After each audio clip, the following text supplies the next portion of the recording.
Hello and welcome to Morning Brew on Labour Social. I'm Graham Hughes. It is Friday the 29th of September 2023. I hope you've got your brew. I'm just about to fill my cup up here. Today I want to talk about, well, a few things actually, but mostly to do with the environment. So I don't know if people who don't really care about the environment too much might want to turn off. But for the rest of you, hello.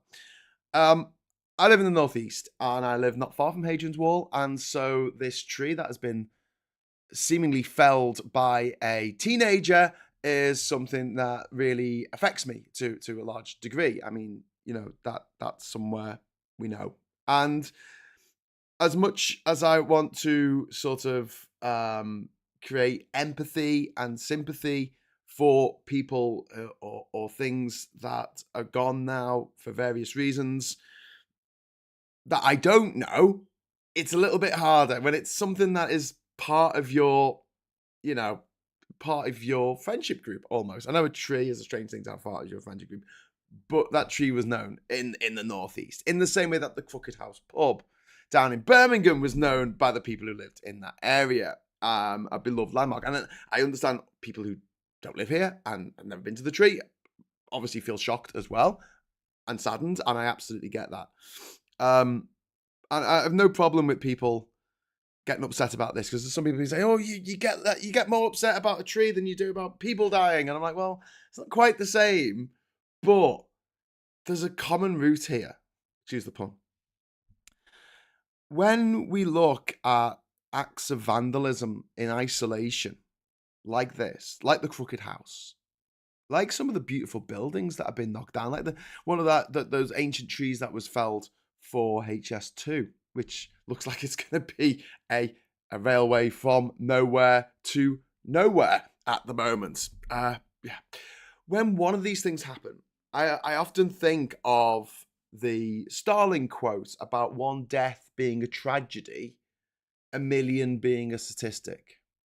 And it is an unfortunate part of human psychology that we find it really difficult to get our head around large catastrophic events happening.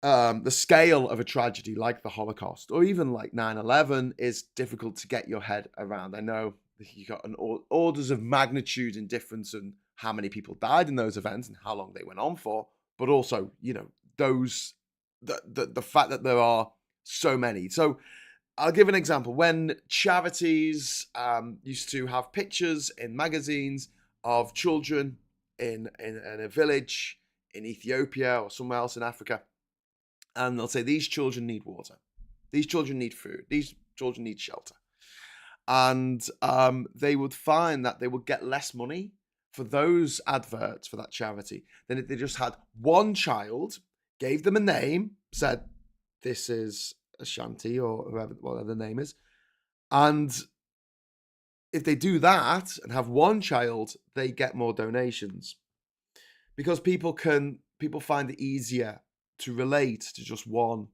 person, one incident. It's easier to get your head around. It'll be the difference between going to a funeral for one person who you know or going to a funeral for 1 million people who you don't know. You will naturally feel sadder at the funeral for one person. I mean, maybe you shouldn't, but you do. That's just basic human psychology. And so we are so upset right now about this one tree that has been felled, this beautiful, iconic tree in Hadrian's Wall that was in the movie Robin Hood, Prince of Thieves. And I absolutely get it when people I know have cried over this. And me, myself, like when my partner showed me the news yesterday, I was devastated. It was just like, why would anyone do that? But here's the thing. Every single iconic tree in the world is looking like it's on the way out, either by fire or by rising seawater. Because I'll give you a little bit of advice as someone who spends a lot of time in the tropics. Seawater and trees don't mix. True story, unless they're mangroves. Mangroves, you're fine. Maybe with palm trees, they're a bit more hardy about it. They can live on a beach to some extent, but the sad reality is that most green things do not like salt. And so when you have flooding, like you do at the mouth of the Mississippi River right now, because the Mississippi River is so low that the sea is coming in, it's destroying the natural habitats of literally millions, if not billions, of trees around the world. Sorry, not just in Mississippi, but around the world because of climate change. Now, we had nothing to do with that kid who felled that tree. And there's a few of us who are thinking, hang on, how could a 16-year-old get there in the first place? Did he drive himself? He must have had a bloody big chainsaw. I mean, he must have known how to use it. Don't think this is a one-person operation, but, we'll leave that for the police to investigate. But we didn't have anything to do with it. We didn't have our hand on the chainsaw. But when it comes to these fossil fuel companies burning carbon, they've been very cunning. They have been very demonic because they have made it so that, I don't know if anyone watched the last episode of Brookside, but a guy was killed and everyone had the rope that he was killed with in their homes, a bit of it. So they couldn't, and not one of them could be accused of doing it because obviously it was either none of them or all of them or something. I don't know. It was some kind of weird Brookside logic. But in the same way, we all have a bit of that rope when it comes to climate because we all burn carbon by dint of literally just being alive in the 21st century. There is no way you can go through this life. And if you ever watch the TV show The Good Place, they made a really good point about this. It's very, very difficult to live a moral life in this society that we have built for ourselves and not injure anybody, not hurt anyone, not cause any catastrophic effects on the other side of the world just by buying something or getting to work or just living. And the oil companies know this and they prey on it. They bank on it because they'll say, oh, it's your fault. It's your fault that the environment's going like this and that the ice caps are melting and that the rainforests are burning. It's your fault because you use oil yourself. So basically, because you've used oil, look at your carbon footprint.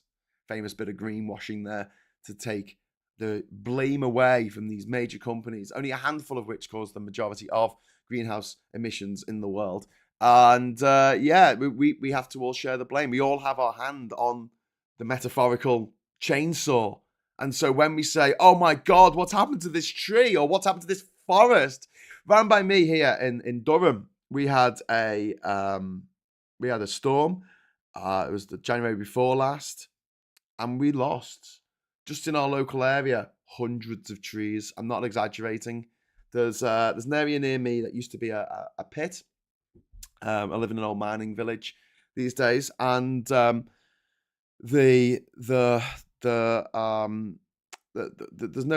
nothing left. You can't tell there used to be mines around here, except for the fact that it's really hard to get like a house. You can't have a house unless it's had a mining survey to make sure there's no one's been tunneling underneath.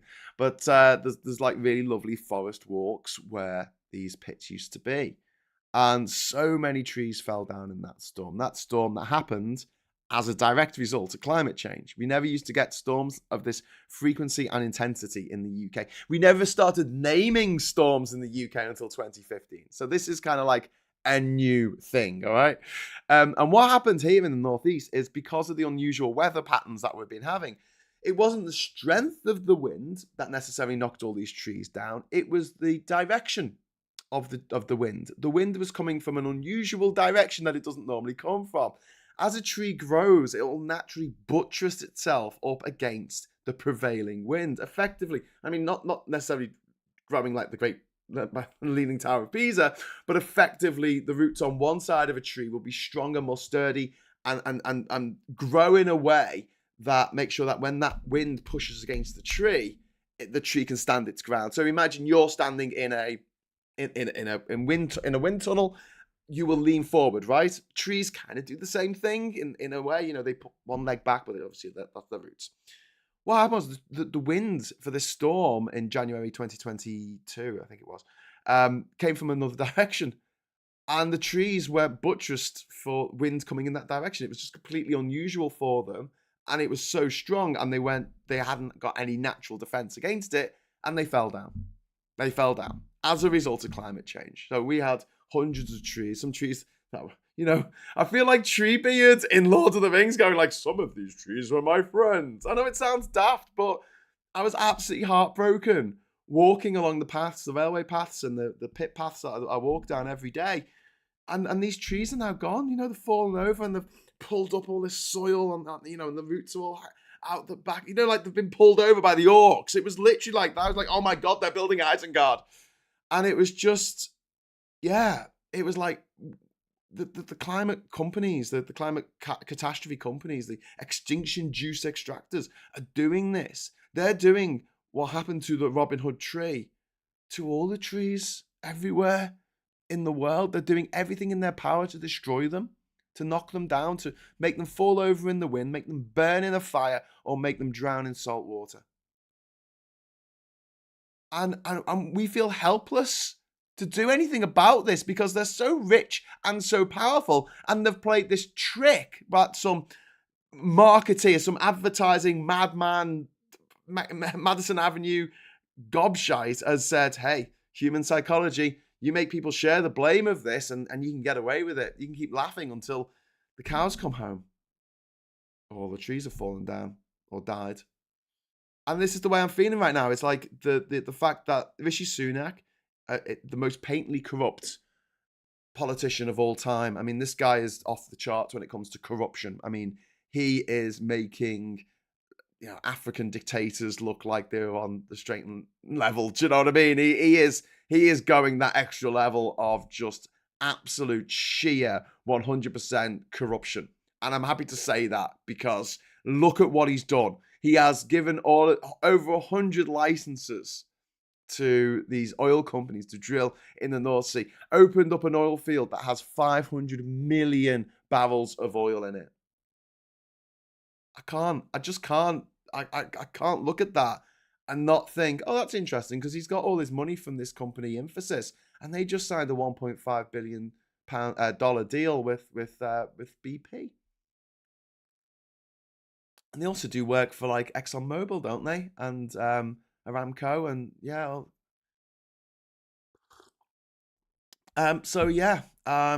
I channel that horror, that feeling that you've got about losing this tree, and try and, feel bad about it. I feel bad about it. Everyone I know feels bad about it. But like, we have to find a way of channeling that disgust, that anger, that outrage that we feel about that one tree, and we need to somehow magnify it, just get that out there and make that feeling about the million trees that were burned in Canada this summer. We have to make it about the impending catastrophe, and I'm just talking about trees here. 1 in 6 species in the UK, 1 in 6 species in the UK are facing extinction. And these animals and creatures and beings are crucial to the ecosystem. Without them, we can't live. Without bees, we can't pollinate bloody fields unless we use GM crops, and everything's owned by a company and everything's been bought up. The water in the air. It's just it's a lot. It's a lot. So I think it's a tragedy. I think it's an absolute tragedy, and I think what we are walking into, I wouldn't say even sleepwalking into, but we're walking into open-eyed. The future that we have laid out for our children, our grandchildren, is a future where incidents like this happen with such regularity. The horror will go. People just won't feel horrified about it. They'll just go, oh yeah, that's another tree gone. Oh well, what can you do? Well, we could have not had the storm, which would have not, the storm would not have happened had we not raised the temperature of the entire freaking planet by a couple of degrees. Pardon me. Just doing my little silverback impression there. Yorash, thank you very much for the €20, mate. Graham makes a good Treebeard impression. Oh, thank you very much. That doesn't make much sense, but then you are very small. I like saying that to to my stepdaughters when they say something silly. Okay, so Rebel ride an e-bike, says Super Tiny. Well, this is the thing. Like, I can see we can have a discussion about this, sure. Like, put something in the chat, but changing our own behavior is one thing, okay? And we can all do a little bit. Like, I've stopped eating beef. It's not a big thing. I don't really like beef anyway, so it's not like a major issue for me. I've not stopped eating all meat. I probably should, but I haven't. But you do what you can, I don't own a car. There you go. I don't own a car, and my partner's car is electric. So and we're on a tariff that's supposed to be renewable only energy that we get, electricity. So hopefully that is a step in the right direction. But here's the thing: I don't think it should be up to us. I don't think that it should be us that are sorting our stuff out into 7 different bins. Not that was ever going to happen, because we have AI robots to do that now. It's fine, just it's the companies, it's these big oil conglomerates that are just destroying the planet. They're just destroying the planet, and we're kind of letting them. Because when the Just Stop Oil protesters block a street and they walk slowly, we all get a little bit like, oh, that's a bit annoying, isn't it? Do they have to do it like that? That's just going to get up people's noses, which I understand. I get it. I get that people get upset about that. I don't mind it when Just Stop Oil go and disrupt a sporting event. I really couldn't give a shit. I mean, there's one thing where, I wouldn't want them to run out in front of the King's Horse. I wouldn't want them to run out in front of a Formula One car. I wouldn't want them to cause something that, do something that could cause injury or death. But simply throwing jigsaw pieces over yourself in Wimbledon, yeah, do it. If it gets on the front page of all the newspapers and you raise awareness of the name of your pressure group, which is called Just Stop Oil, which would be a bloody good idea. Yeah, do it. Fine. I don't mind. But at the same time, we need to have governments on board. And whereas Biden and the EU seem to be pretty gung-ho about transitioning to the green power and self-sustaining green power and cleaner air and cleaner water, we seem to be going the other way in this country. We're pushing for dirtier air. I saw today that Sunak is planning to stop councils from putting in 20-mile-an-hour zones. 20 mile. This is like on terrace streets with cars parked either side. So, if a little small child runs out into the road, you won't see them. And if you hit them at 30 miles an hour, 50-50, you'll kill them. If they run out and you're doing 20 mile an hour, it's only 1 in 20 chance you'll kill them. It's a huge difference, man. That is a huge difference. And you know what? Bring it on. I drive. I've driven a lot in my life. I've driven in, God, 6 different continents. Christ, I've driven all over Europe. I've driven all over Australia. I've driven all over New Zealand. I've ridden the motorbike in bloody Nepal, for Christ's sake. I can't say that I'm not. I grew up in a garage. I mean, I grew up working in my dad's garage from the age of 11. Every fucking Saturday, bloody, drilling bloody manifolds and popping bloody circles out of gaskets and fitting bloody carburetors and trying really hard not to drop a nut down into the engine, because if you do that, oh my God, you got to take the engine out of the car. It's insane. But if anyone was going to be a proper petrol head, yeah, I want to drive fast and yeah, it's freedom, it'll be me. But I'm not, because I care about the sanctity of human life. It's one of the reasons why, if I'm going to drive, I don't have a drink. I don't drink up to the limit. I don't go, oh, well, one's all right, because I know me better than anyone else, right? And I know that if I had a drink and there was a crash, and even if it wasn't my fault, and I killed the passengers in the car, which might be the people I love most in the world, I would never forgive myself for drinking that pint. I just wouldn't. I can see that. I can see that in my head. And so, 0. If the inevitable happens one day and I do have a crash, I'm going to be like, well, I want to be in a situation where I can say, okay, that happened, but at least I can't say, well, my judgment was impaired because I was drinking, or I was texting on my phone, or whatever it is, or speeding. And this is why I totally support built up areas 20 miles an hour. Not least because I live on a bloody country road where people do 60 past my house, and like we've had several crashes out. I mean, since we moved in here a few years ago, we've had like, God, it must be like, if you add, we were also on a hill. If you add on like the number of cars that have slid into things because it's been icy, I mean, it's probably about a dozen crashes that we've had just on outside my house. I live in a freaking village. It's not like I live on on the Westway or the North Circular. It's like, but cars go really fast, and people can't control the cars, and some people are really crap drivers. I know. Oh my God, no one likes to hear that, do they? It's like being told your child is ugly. No one believes it. They're like, no, no, no. What are you talking about? I'm not a bad driver. Nobody thinks they're a bad driver. This always intrigues me because I don't think I'm the greatest driver in the world. I'm the first to admit that. But it's fun to sit in a car with someone else who honestly thinks that they're Nigel Mansell. They're just the best driver who ever lived. Ayrton Senna, I should say, but even better driver than Nigel. Ayrton Senna, they're the best driver there. And everyone who drives slower than them is an idiot. Everyone who drives faster than them is a maniac. Have you noticed that? Have you been in one of those cars? Are you one of those people? Yeah, stop it, please. Zero tolerance in Scotland. That's good from FY. Sycamore trees are foreign. That's fine. A 20 mile an hour. Well, I mean, yeah, you could say that about palm trees. Palm trees, coconuts are amazing. They live at sea for weeks and weeks on end, just floating along until they find an island.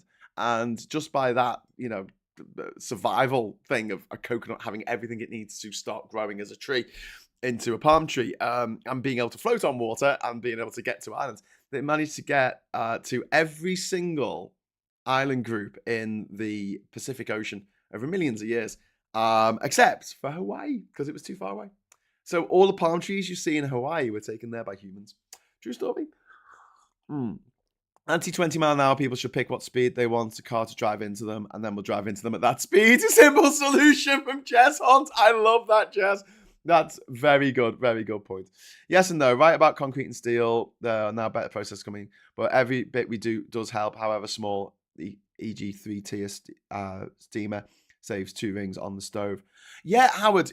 So yeah. Let's. That's what I mean. I want to talk about this a little bit more. I feel like we're doing what we can, and everyone I know, and possibly everyone watching this, is doing what they can. Little things like recycling, little things like using less electricity, turning the lights off. Just changes that they've made in their lives, and maybe using public transport rather than driving to work, or cycling, even better. But I don't feel like we are being supported at all by governments, even local governments in a lot of cases, to make those transitions. It should be easier. It should be a carrot, not a stick. It should be a case of, instead of making junk food more expensive, which prices food out of the average person's certain foods out of an average person's weekly shop, because food has got so expensive in recent years because of the Tories and because of Brexit and everything else. I don't want to see that. I want to see the price of fruit and veg be subsidized by the government. So when you go into a supermarket, an unhealthy processed meal for one is the normal price, like £3. For that same amount, you can buy loads and loads of fruit, loads and loads of veg, subsidized by the government. That's what I want to see. I want to see carrots. There was in Liverpool, if any of you know Liverpool, anyone watching this, the road that you take from the end of the M62, which was never finished, thank God. They were planning to drill that all the way blast that all the way into the city centre, but the M62 finishes at Junction 5. I think it's Junction 5. Is it Junction 5? Or it starts at Junction 5, I should say, because they never built 1, 2, 3, and 4. So it goes on to a road called Edge Lane, which also they bulldozed a lot of buildings along there to build a motorway that never got built. But anyway, and they spent, about 15 years ago, they spent millions doing up Edge Lane because they realised that was the way that most people would get into the city by car, and they wanted to make it look nice. So they bulldozed some houses, and there was a bottleneck at one point, and they sort of expanded the road. So it was a dual carriageway all the way. Didn't go down to a single carriageway, single lane like it used to. And they made it nice. You know, they put in nice wide pavements, and they put in really lovely street lamps with Edge Lane like written in glowing letters down the street lamps. I thought that's really nice. Was there a cycle lane? Was there room for a cycle lane? But was there a cycle lane? They just didn't bother. They didn't even think about it. Should we put a cycle lane in to make it less dangerous to cycle past parked cars at the side of the road, which is what lots of cyclists have to do? Should we make it? No, I'm not doing that. Have a look at London. I think, is it Chelsea, Kensington? Don't allow any cyclists to have any cycle routes through their little neck of the woods. So you've got this like infrastructure in London of these, they call them like cycle superhighways or something daft, but they basically radiate out from the centre, and there's like a missing bit in Chelsea and Kensington because the authorities there don't want cycle lanes because, you know, and these people objecting to 15-minute cities, which is just really bizarre. And I imagine they are being paid to do that by the oil companies, because the oil companies want us to use oil, because it's not just about them making money, which is obviously a huge part of it, but also, and this is the point, they want all of us to feel just as responsible as them for all the horrors that are going on in the world right now because of climate change and all the things that are going to happen in the future. They want us all to share responsibility. The best way to do that is to force us into a situation where electric cars are too expensive for most people to buy, where insulation is just, you know, not going to happen. Burn more fuel, burn more oil, burn more gas, burn more coal if necessary. This is what the fossil fuel companies want. This is what they desire, because they want to share responsibility for their crimes against humanity, against the planet. I mean, it's not just humanity that's at risk here. We're talking about millions of species around the world that will be wiped out in the coming decades as a direct result of the world getting 2 degrees or more hotter. And we are living the reality now where we are seeing climate disasters every single day. Multiple climate disasters every single day. Go on the CNN website. There's always going to be something every day, something different that is happening somewhere in the world as a result of climate change. And it's always bad. It's never like, oh, trees are growing bigger than ever before because of all the carbon in the air. It doesn't work that way. Trees are burning like never before. Trees are falling over like never before in hurricane strength winds coming from the wrong freaking direction. Trees are dying because salt water in the soil kills trees. It just does. It's just, you know, that's the end of it. You know, when they talk about salting, was it Napoleon or something? They salted the fields in Russia so nothing would grow. Yeah, because things don't grow in salt. It's just one of those things. Anyway, 20's plenty, says Cathal. Yeah, I mean, where do you need to get to go? Where do you need to get to so fast in these days of, you know, the most amazing technology in our hands, you know, our mobile phones? Where do you need to get to that fast? So I'm a child of the 80s, a teenager of the 90s, and I remember if you organise something like going out on a night out and you weren't there at 9 o'clock or whatever time you said you were going to be there, your mates hung around for about 5 minutes and then they'll piss off.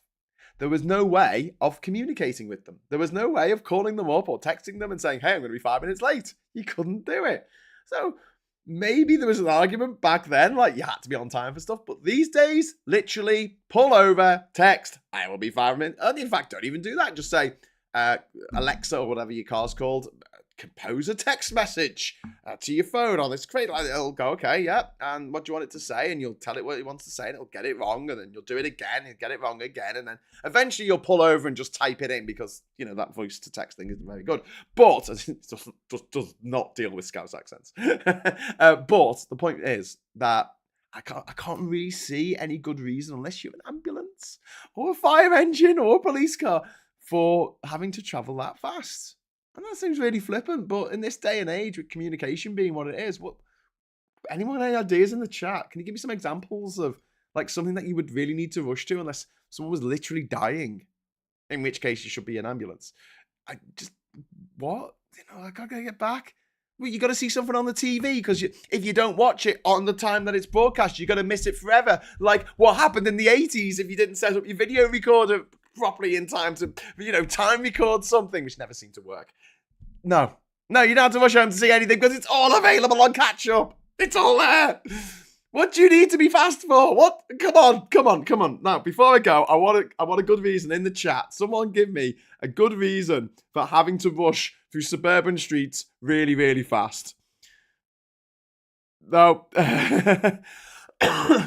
Nick and Div says, I'm the same age as you, Graham. Simpler times. Make a time and stick to it. Buses did tend to run on time, though. No, they didn't. Nah, I had to get up at like 6:30 every morning to get to school.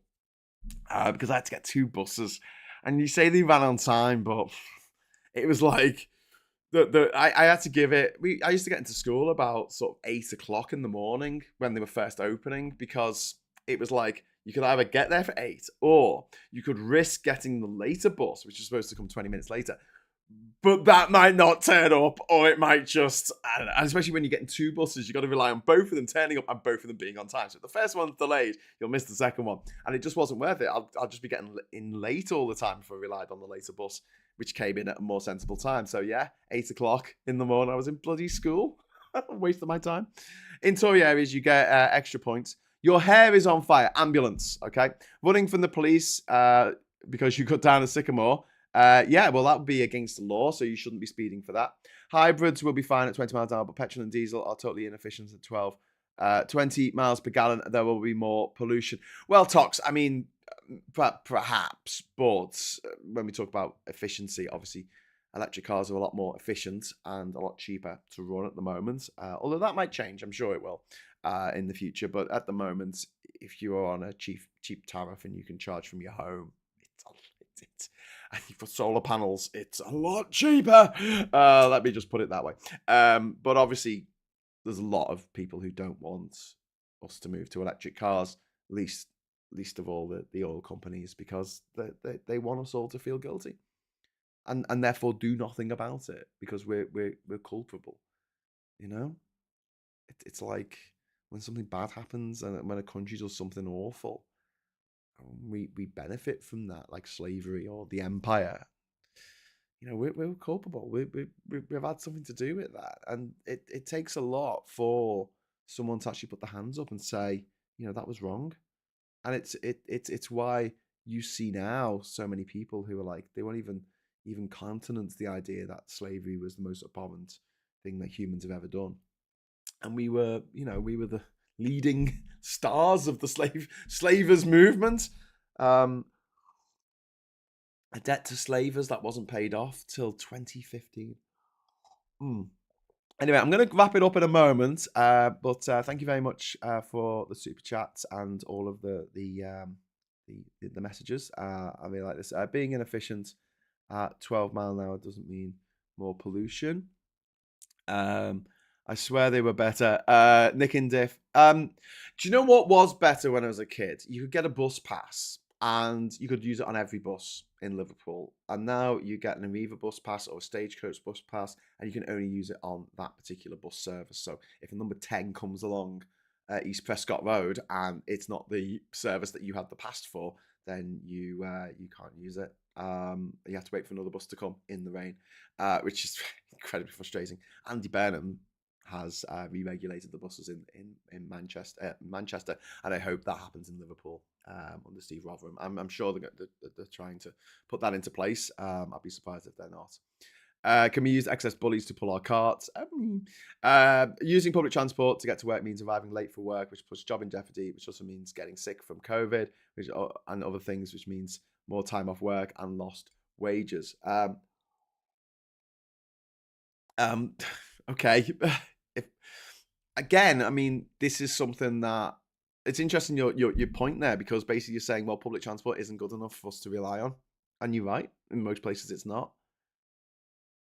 And this is why when I need to get the bus, need to get the train from Durham, I sometimes walk into town, not because it's necessarily quicker, but I know what time I'll get in.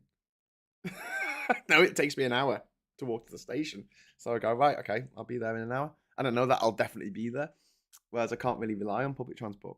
But again, this isn't necessarily something that we can do on an individual basis. I mean, we can push collectively for the Tories not to be in charge and for more money to be spent on public transport, which I wholeheartedly support all over the country. But we could also, yeah, it's the companies, it's these massive corporations that don't give a shit when the bus, is on time or not. Well, it's there, isn't it? Who's going to complain? Hardly anyone uses it anyway. We're massively subsidised. Ha ha ha. It's painful. It's painful.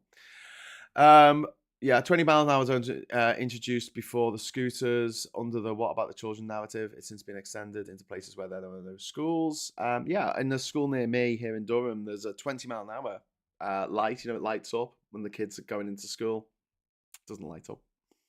I've written to the council to tell them that it's broken, but people just whiz past the school with little tiny children in, and people park all along the road as well. They park on the zigzags. They park on the bit where it says "Do not park here" when they're dropping off their little angel in the school and putting the other little angels in danger.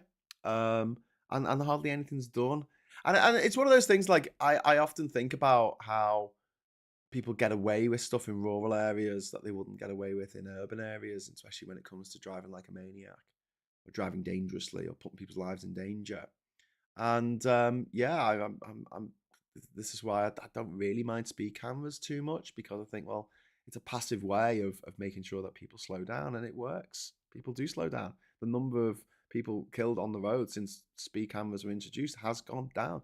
The number of accidents might not have gone down, but they're lower speed accidents, and they mean that people die less. Simple as that.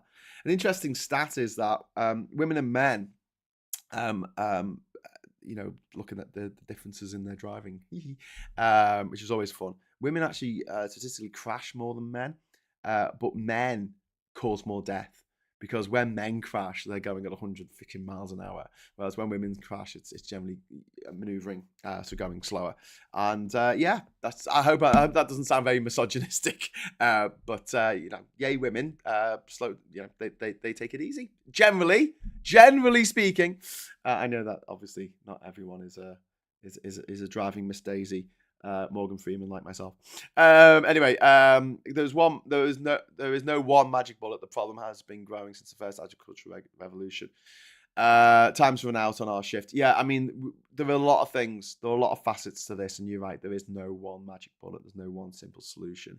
But I want to see, and I hope that this comes in with the new Labour administration when they get in next year, touch wood, a lot more pressure, because I want, okay, so carrot and stick. I want more carrots for people like you and me, and I want a bigger stick for the corporations to make them get their asses in line to make sure that there is a future that is worth living in for me, you, and everyone we know.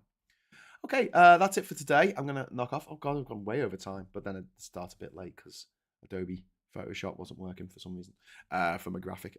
It's really crap if you watch it. I might redo the graphic now to make it a better one. But yeah, thank you for watching. I'll be back at 1 o'clock for the agenda with Phil Morehouse, and then back again tonight at 9 o'clock for the Labour Social, in which I'll be joined by Supertansky and others for a roundup of the a drunken, slightly inebriated roundup of the week's events. So join us for that. It should be funny and interesting, and I hope you will enjoy it.